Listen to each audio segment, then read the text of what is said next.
Aproveitamento e impactos. Vamos falar agora sobre como que o solo é aproveitado, né, os usos que se dá para o solo e os impactos decorrentes disso. Então, no Brasil, nós temos 30% das terras utilizadas para agricultura. Então, nesse uso para agricultura, 9% são lavouras e florestas plantadas. Aqui as florestas plantadas incluem, por exemplo, eucaliptos e pinos, que são usados para a produção de celulose. Pastagens aqui, né, 13,2%, um outro tipo de uso de pastagens plantadas para os animais.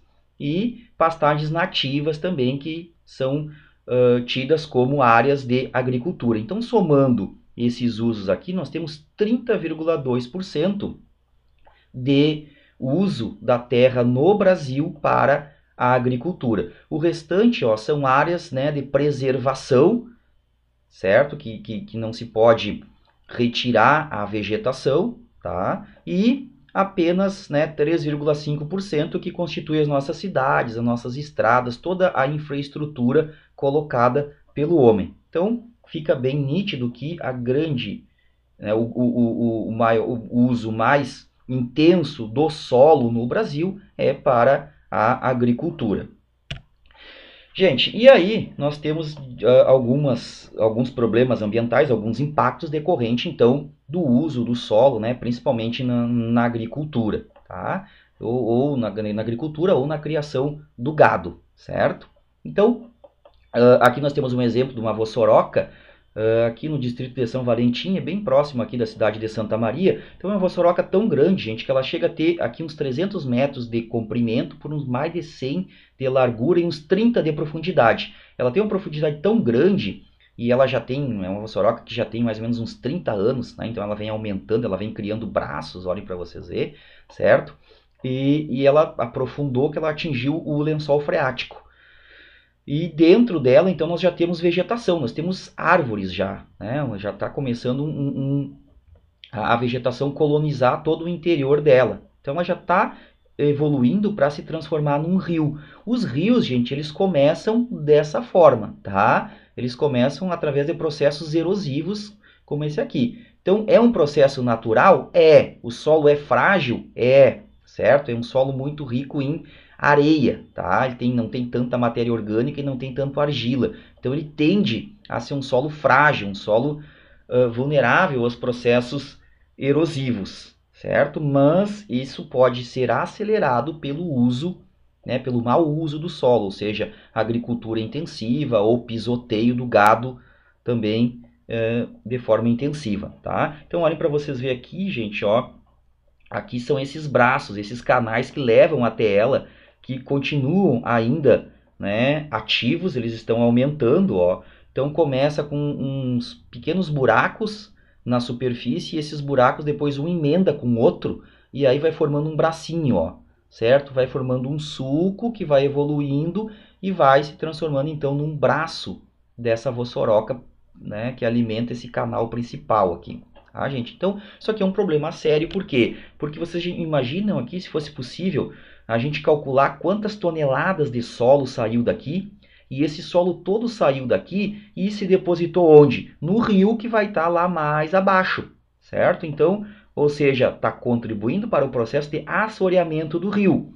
O proprietário rural, o dono desta terra, ele está perdendo solo, ou seja, o solo dele está indo embora, está abrindo, né, essas enormes vossorocas no campo dele, e ele está ficando com cada vez menos área para o plantio, né? Ou para a criação de gado, ou seja, se é um pequeno produtor rural, ele está com a sua renda cada vez mais comprometida, porque ele está perdendo o solo, e o solo é a matéria-prima para ele desenvolver o seu trabalho, certo, gente? Então, é um processo, é um problema, né, um impacto ambiental bastante grave, e é preciso então ter cuidado, né, com os solos para que não aconteça isso. Aqui nós temos um exemplo desse solo, ó, de testes de laboratório, né, foi recolhido o solo lá desse local, dessa vossoroca, e aqui na universidade a gente realizou testes nesse solo. Então nós temos o horizonte A e a rocha, certo? Então se coloca dentro de um recipiente com água o horizonte A e a rocha, gente, o arenito,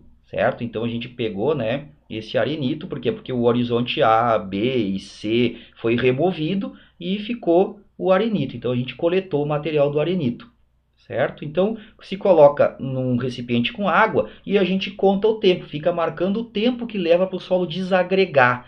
Então olhem para vocês verem a importância da matéria orgânica no solo. O horizonte A, que é rico em matéria orgânica, por que é rico em matéria orgânica? Porque ele está coberto, né, pela vegetação, pelas gramíneas, tudo isso que a professora Dayana falou na aula anterior, certo? Essas gramíneas, né, as raízes, agarram, firmam o solo.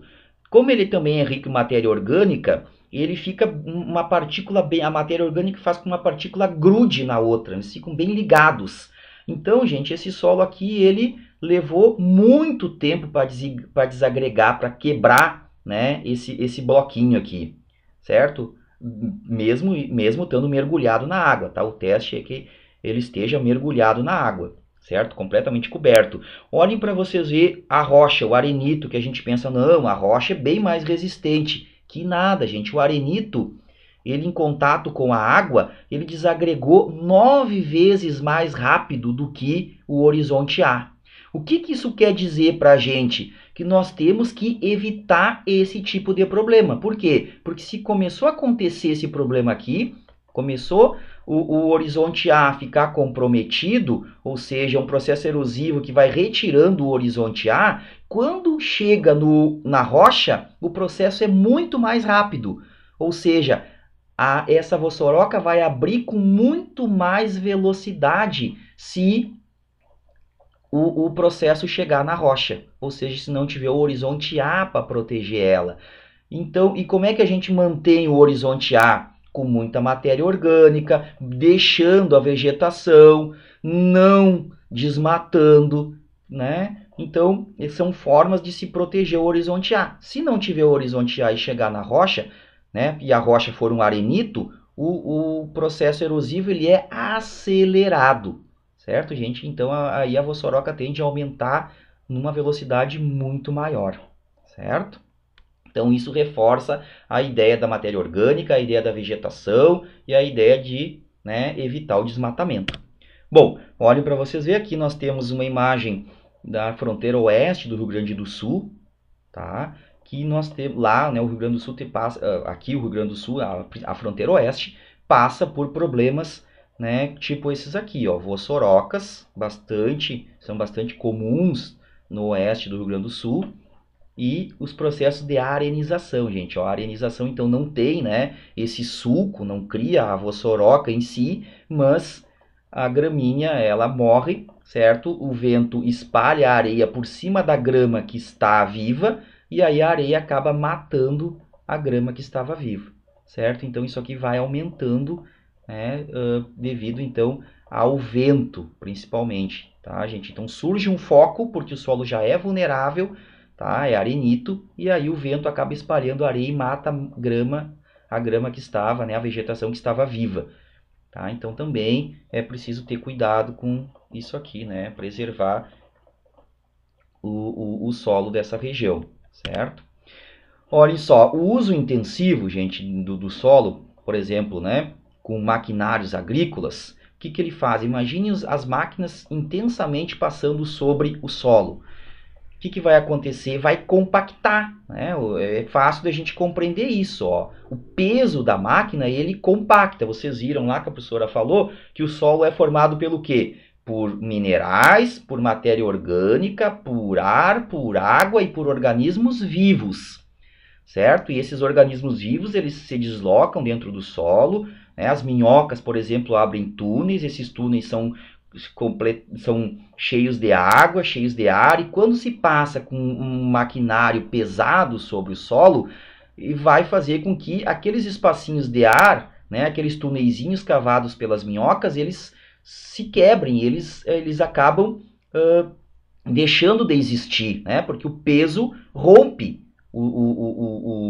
essas estruturas internas do solo. Então fica, né, esse solo bastante denso, certo? Bastante compactado. Ele estando compactado, ele não permite que a água penetre nele. Se a água não penetra, gente, se não existe a infiltração, o que é o contrário da infiltração? Escoamento superficial. A água vai escoar com velocidade, né, com grande velocidade pela superfície desse solo e vai transportar as partículas de solo e de rocha, certo? E aí vai causar, então, processos erosivos acelerados, tá? Então, isso tudo em decorrência do uso intensivo do solo.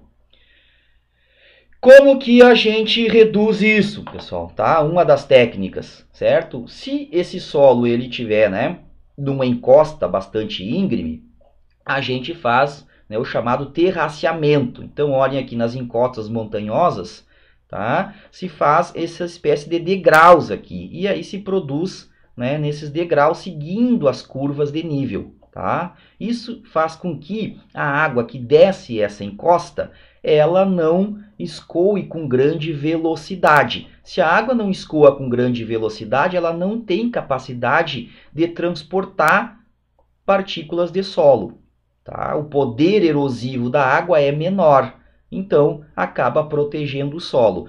Não, se o plantio não precisa ser, gente, numa montanha, tá? Se eu tiver simplesmente uma colina, tá? Um morro, também eu tenho que fazer o plantio no sentido das curvas de nível, certo? Eu não preciso necessariamente eu fazer os degraus, esses aqui, os terraceamentos, mas o plantio, gente, ele tem que se dar, ó, nesse mesmo sentido que vocês estão vendo aqui, que é o chamado plantio em curvas. O que é curvas de nível? É o plantio que segue o sentido das curvas. Eu nunca posso, por exemplo, plantar, né, no sentido de baixo a cima, assim, ó, no sentido da própria encosta. Sempre eu tenho que fazer o plantio atravessado, ou seja, perpendicular à encosta, seguindo as curvas de nível, que aí isso impede que a água escoe com grande velocidade e cause, né, processos erosivos danosos a esse solo. Bom, uma outra forma de proteger o solo é a chamada rotação de culturas, certo, gente? Então eu produzo, né, num determinado espaço por um tempo, tá? E, né,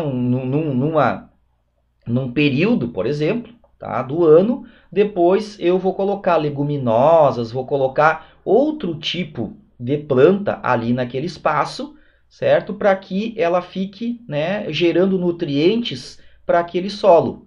No ano que vem, eu retorno com o meu plantio principal, né? Por exemplo, se o plantio principal era arroz ou soja, tá? Eu produzo por um tempo, depois eu deixo esse solo descansando com outro tipo de cultura, para que essa outra cultura, né, promova, faça com que esse solo absorva novos nutrientes, tá? Para no outro ano, posteriormente, eu voltar a plantar o meu soja, né, novamente naquele espaço ali, tá? Então, isso é a chamada rotação de cultura. Eu vou mudando a cultura que eu produzo para, né, dar o tempo de descanso e o tempo que o solo precisa para adquirir novos nutrientes, certo, gente? Isso também vai fazer com que ele fique mais resistente aos processos erosivos, tá?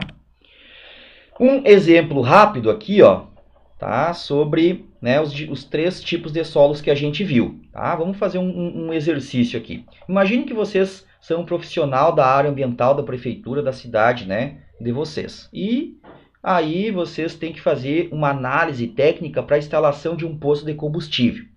Vamos pensar, né, que nesse município existam os 3 tipos de solo. Tá aqui, o latossolo, o argissolo e o neossolo, certo?